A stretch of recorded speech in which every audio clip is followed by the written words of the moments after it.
President ইয়ন সুক ইয়োলের অভিশংসনের দাবিতে বিক্ষোভে উত্তাল দক্ষিণ কোরিয়া। শুক্রবার দেশটির রাজধানী সিওলে পার্লামেন্টের বাইরে জড়ো হন লাখো মানুষ। নাচ গান আর বিভিন্ন ধরনের পোশাক পরে অভিনব উপায়ে প্রতিবাদ জানান সবাই। আমি মনে করি একমাত্র অভিশংসনই অর্থনৈতিক, সামাজিক ও অন্যান্য দিক থেকে আমাদের দেশকে স্থিতিশীল করতে পারবে। আমি মন থেকে বিশ্বাস করি দেশের জন্য দেশপ্রেমের জায়গা থেকে কিছু করার এটাই উপায়। আমি আশা করছি এটা ঘটবে।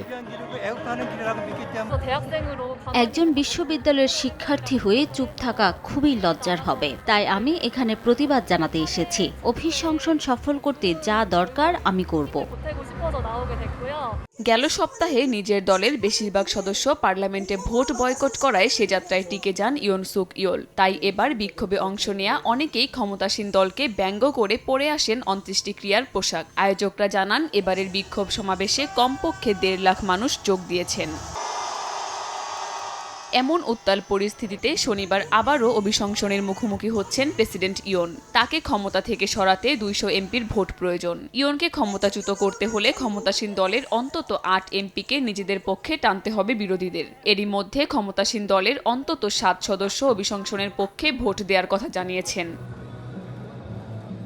কাকুলি আখতার, সময় সংবাদ।